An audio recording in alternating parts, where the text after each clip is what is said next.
नेतृत्व की मिसाल, डोराहा में बच्चों के स्वास्थ्य को बदलती आशा सुपरवाइजर। अनीमिया एक खामोश लेकिन व्यापक स्वास्थ्य संकट है जो भारत के सबसे कमजोर वर्ग बच्चों को बुरी तरह प्रभावित करता है। राष्ट्रीय परिवार स्वास्थ्य सर्वेक्षण NFHS 5 के अनुसार भारत में 5 वर्ष से कम उम्र के 67.1% बच्चे एनीमिक हैं। मध्य प्रदेश में ये दर और भी अधिक है, 72.7%, जो कुपोषण और गरीबी से प्रेरित है। अनीमिया विकास को रोकता है, मानसिक क्षमताओं को कम करता है और खराब स्वास्थ्य एवं सीमित अवसरों के चक्र को बनाए रखता है। मध्य प्रदेश के सीहोर जिले के श्यामपुर ब्लॉक में आशा सुपरवाइजर नुसरत जहां ने आयरन और फोलिक एसिड IFA अनुपूरक कार्यक्रम के माध्यम से अनीमिया से लड़ने की चुनौती स्वीकार की। अपने डोराहा सेक्टर के 12 गांवों और 2718 से अधिक बच्चों की निगरानी करते हुए उनका मिशन अत्यंत महत्वपूर्ण और साहसिक था। जब नुसरत ने ये जिम्मेदारी संभाली तब IFA कार्यक्रम के बारे में जागरूकता बहुत कम थी। माता पिता पूरक दवाएं देने से हिचकिचाते थे, आशा कार्यकर्ताओं को प्रशिक्षण नहीं मिला था और स्कूल एवं आंगनबाड़ी केंद्र भागीदारी में रुचि नहीं दिखा रहे थे। लेकिन नुसरत ने इन समस्याओं को बदलाव के अवसर के रूप में देखा। जब मैंने शुरुआत की तो कई माताएं अपने बच्चों को IFA की गोलियां देने से डरती थी।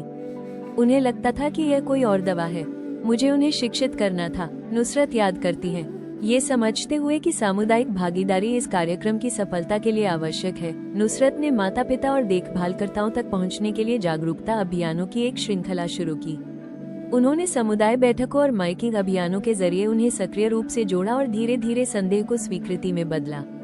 उन्होंने इस कार्यक्रम को दस्तक जैसे चल रहे अभियानों से जोड़ा और स्वयं सहायता समूह SHG की बैठकों और सास बहू सम्मेलनों जैसे स्थानीय मंचों का उपयोग करते हुए आयरन, पोषण और बाल स्वास्थ्य के संदेशों को सुदृढ़ किया। जमीनी स्तर पर क्रियान्वयन को मजबूत करने के लिए नुसरत ने साप्ताहिक आशा बैठकों का आयोजन किया, जहां निरंतर मार्गदर्शन और प्रशिक्षण दिया जाता था।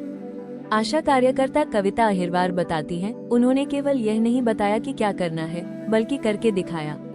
उनके फील्ड विजिट और प्रशिक्षण सत्रों ने हमारा आत्मविश्वास बढ़ाया। उन्होंने स्कूलों और आंगनबाड़ी केंद्रों को भी सक्रिय रूप से जोड़ा, जिससे प्रारंभिक हिचकिचाहट धीरे धीरे सक्रिय भागीदारी में बदल गई।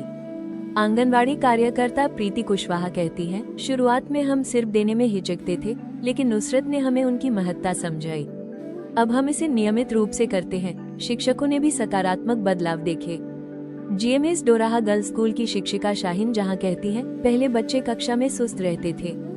कार्यक्रम शुरू होने के बाद से मैंने अधिक सजगता और भागीदारी देखी है। नुसरत की निरंतर कोशिशों का असर साफ दिखाई देने लगा। स्कूल और आंगनबाड़ी केंद्र IFA कार्यक्रम की जिम्मेदारी लेने लगे और पूरक दवाएं नियमित रूप से दी जाने लगी। पंचायत प्रतिनिधियों और स्वयं सहायता समूहों के सहयोग से समुदाय में जागरूकता तेजी से बढ़ी। स्कूलों में उपस्थिति में सुधार हुआ और बच्चों के स्वास्थ्य में उल्लेखनीय प्रगति देखी गई। रिपोर्टिंग में नियमितता आई और कवरेज दर पहले के रिकॉर्ड से आगे निकल गई। जनवरी 2024 से जनवरी 2025 के बीच IFA अनुपूरक कवरेज में हुआ असाधारण सुधार इसका प्रमाण है। आंगनबाड़ी केंद्रों के माध्यम से 5 वर्ष से कम उम्र के बच्चों को दी जाने वाली सिर्फ की कवरेज 37% से बढ़कर 87% हो गई। 6 से 9 वर्ष के बच्चों को दी जाने वाली गुलाबी गोलियों की कवरेज 38% से बढ़कर 89% और 10 से 19 वर्ष के किशोरों को स्कूलों में दी जाने वाली नीली गोलियों की कवरेज 39% से बढ़कर 80% हो गई। आज डोराहा सेक्टर इस बात का उदाहरण है कि जमीनी नेतृत्व, विभागीय समन्वय और बच्चों के स्वास्थ्य व कल्याण के प्रति अटूट प्रतिबद्धता के माध्यम से क्या कुछ हासिल किया जा सकता है।